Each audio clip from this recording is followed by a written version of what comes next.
Hello there my fellow holotable heroes, and welcome to another Rise of the Empire Territory Battles video guide. You'll be able to find this and all my other territory battle guides on my SWGOH for Life website, so if you haven't seen it yet, go ahead, check it out. There'll be a link in the description below. So I think just yesterday I released a video of full clearing sector 3. So this now kind of completes sector 1, 2 and 3, the guides and the full clears and everything, which means it's finally time for me to start looking towards sector 4 and getting more Relic 8 units into my roster. So the first one I was able to get done is Lothal. So that's what I'll be covering in this video, and then I think I'll do the mix side and then the dark side, I think the last one. But again, getting Relic 8 units takes a while, so it may be another couple of months before you see another sector 4 video, but at least something to start off.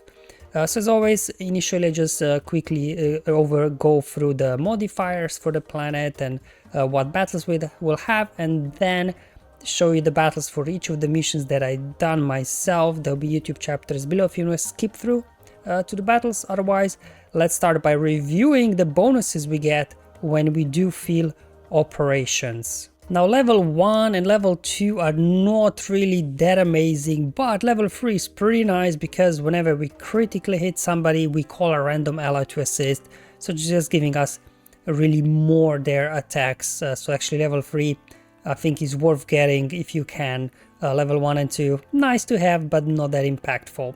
Now on top of the operations bonuses, let's have a look at the modifiers here. So we got a Rebellious, so whenever an ally uses a special ability during their turn, they call a random ally to assist. So this is pretty nice because remember, we already get a random ally to assist when he critically hits someone, so if we use a special ability that deals damage, crit somebody, we actually can call 2 guys for an assist. So this is pretty nice. It kind of goes hand in hand with the Rebellious modifier, that one, and then whenever a character attacks out of turn, they gain a stack of Rebellious. So again, playing nicely with that level 3 from operations. And then a 20 stack of Rebellious, we gain extra 30% offense. And then for each of stack of Rebellious, we gain extra critical damage and critical chance. That's what I'm saying. Definitely worth going for that level 3 because it really kind of plays together nicely with the actual planet modifier Rebellious. And now for the enemy modifier, so this is the one that probably goes back a couple of planets, so they got the endless ranks.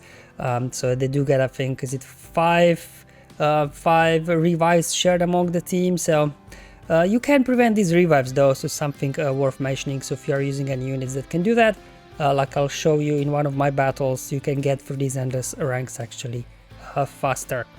And then we have another one, so this is the actually strafing ground. That's, I believe, is from a light side one from Baraka, I believe is strafing ground. Is it from Baraka? I think so. So it carries over here, again filling it up to level 3 with a little bit boost you there. So we have an AoE that dispels all buffs, which is pretty nice to have sometimes. Not sure if it's entirely necessary, but it definitely helps out here. And this is just showing you the bonuses as mentioned before, where we are getting level 3 there from the operations that we filled up. Now in terms of the missions, we have only one kind of generic light side one, so flexibility here. Personally, the only team I have at Relic 8 that I could try here is Galactic Legend Leia. So this was relatively, for me personally, like a low investment team because Cassian and Redis you already have at Relic 8 and 9 respectively from Profundity farming. Then both R2 and Han, I believe, are Relic 8 from Galactic Legend Leia farming. So the only unit for this particular battle I had to get to Relic 8 from Relic 7 was Galactic Legend Leia. So it's kind of a low investment for me, low hanging fruit to be able to get this up and running. But obviously some other options here, you could run Jedi Master Kenobi if you do have these guys at Relic 8. I don't. Same thing for Rey. You could have similar there, for example. You can just bring a Rey to Relic 8 and you obviously will have our ARC Trooper, Han, Padme and R2 maybe at Relic 8 from other farming already. And then finally Finn Omicron does wonders, but that means bringing Finn to Relic 8 and then some other resistance characters as well to Relic 8 that normally they would not be used elsewhere for something else. but just a few teams that I noticed that other people mentioned worked very well in this mission. In terms of bosses, we're just facing standard trooper lineups in wave 1, and then in second wave we got Imperial Officer with troopers, so nothing really scary in this one. And then for the next mission that we will look at is the Jedi one. This one I actually just had to bring Jedi Knight Luke as well as Cal Kestis from Relic 7 to Relic 8 to allow me this. Already has John Skywalker, Yoda, a Relic 8 from other Galactic Legend farming, and obviously Jedi Master Luke. If you do have him, he should be your #1 priority to get to Relic 9. So again, relatively low investment for me to get this up and running. In terms of the enemies, again facing the same lineup as in the light side mission, so nothing too scary in this one. And then finally, this was actually a big investment, the Phoenix mission, getting everybody to Relic 8. Obviously Captain Rex, I had him Relic 7 from Galactic Legend Leia farm, so just bumped him up to Relic 8, but the other guys I had like a gear 12 or something, so definitely took a little bit more investment to do. But since with Captain Rex being added to the game, Phoenix, depending obviously on Datacrons, can do wonders. Obviously now that we do have Doubt Datacrons, not so much, but once those Doubt Datacrons expire, I think Phoenix could again get a lot of use elsewhere as well in the game. So the only big investment I think on Lothal will be getting whole Phoenix squad to Relic 8. Now in terms of the enemies, just in second wave, slightly different one with a Throne lead in there instead of Imperial Officer. And then finally we are heading over to the fleet zone. So let's look actually at what kind of modifier we have for the fleet battle, because it's going to be different than the rebellious one there. So it's probe droids. Whenever a ship has 4 or more buffs, they're inflicted with breach and exposed for 1 turn. Not really a whole difference maker, to be honest, nothing to say here. However, what will be very useful is actually formations. So this is the ability we do get again from, I think, from Kashyyyk. So from sector 3, if you fill in all operations to level 3, this will help you out here a lot. Getting assault and defensive formation makes fleet missions really easy, to be honest. So you can see doing a lot of bonuses, as you probably know already what these formations do. And then in terms of the fleets, I think I've already covered Profundity in one of my previous guides showing Profundity here in territory battles all the way sector 1 to sector 5. Profundity, very useful. So that's why on this video I'll actually show you Negotiator, that if you don't have Profundity, Negotiator works really well. I will be using Marauder, but even before Marauder, Negotiator still worked really well here, all thanks to the formations bonuses we get from the operations from Kashyyyk. Okay, so let's now kick off with the first battle. So I'll just cycle through them. The first one I'll do the light side one, especially before. The only way for me to get this done was using Galactic Legend Leia. Just showing you the mods here that you see what I was rocking. Again, overall I did not have to remod at all for Lothal. Funny enough, it just seems like that Lothal was actually easier than missions on Coruscant, Baraka and Kashyyyk. It would feel like that the difficulty, as you're progressing through sector, will be getting harder and harder, but it doesn't seem like sector 4, as long as you have the right teams, you don't even have to have amazing mods on them, they still get the job done, which is good. Obviously going through the trouble of getting units to relegate just to get smashed by bad RNG would be frustrating. So at least the biggest challenge here, at least on Lothal, I don't know about the mixed and dark side zones, is getting these relic aids done. And that we just start off. Obviously, if you do have Drogon at Relic 8, please do use them. I do not, because again, wanted to do this with minimum investment required. I had all the other rebels that I'm using here at Relic 8 or above from previous farmings. So I decided to save my Relic 8s and just leave their Drogon on Relic 7 and see if I can get this done without them. As you can see, all these extra attacks we are getting, work really nicely here. We are just kind of trying to stun lock everybody. As mentioned before, you can prevent these revives from endless ranks. That's why actually using a Rados in there is pretty cool, because he can give this, what is it, Spark of Rebellion, is it called the buff? He grants to Rogue One, so that's himself and Cassian, and then whenever him or Cassian defeat an enemy, they will not come back. So that's how you can prevent revives as well with those guys. So I guess a nice trick there to speed up the battle. And we are already in the wave 2, as you can see. Probably could even auto this just looking at it. The enemy, they don't really get a chance to do a whole lot. Already into ultimate, everybody fractured. But because I was doing this for the first time, I was just like manually playing just to make sure it doesn't go off rails. But just looking at the footage back, if you do have Leia, pretty sure this you can just full auto this one, I think. Maybe just move the target around or something. I don't know. Very easy, very straightforward. You would think this is Sector 1, not Sector 4. Okay, so moving on to the Jedi mission. So here I'll be going with Jedi Knight Luke lead, because obviously with his lead, as soon as he gets a turn, then he will reduce the speed of the enemy and will be able to start running circles around them. If you want to make this even easier, you could slow down your Jedi Knight Luke. Mine's pretty fast at 257. That's just because I don't get to use his lead a lot. But if you want to make this even easier, you could remote him. Again, I do not want to remote, just showing you I do have Omicron Whirlwind Slam over on Jedi Knight Cal Kestis, just to make the Seer Junda mission on Baraka a bit less RNG dependent, but you don't need that Omicron. I was completing this mission before I had his Omicron.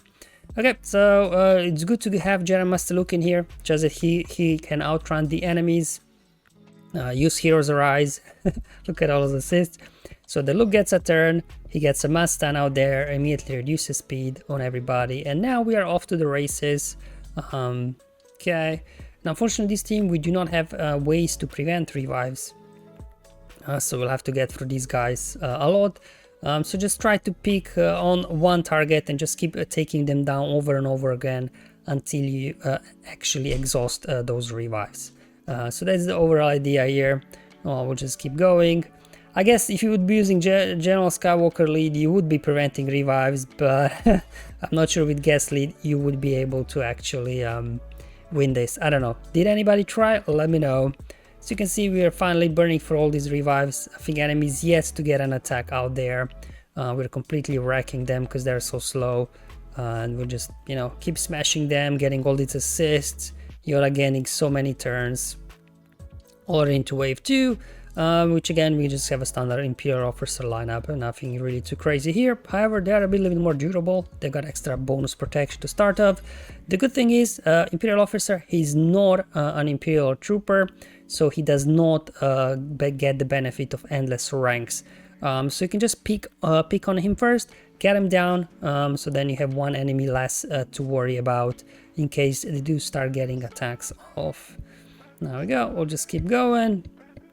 Keep smashing through. Look at all these extra assists you are getting, both from the operations modifier as well as the planet modifier. And I'm again just picking up on the commander. At this point I'm like, I mean, I can just hit auto at this point. Maybe this whole mission again is autoable, same like Leia 1. I might try it next time just to see, but it was the first time I was playing it, so, you know, play it safe.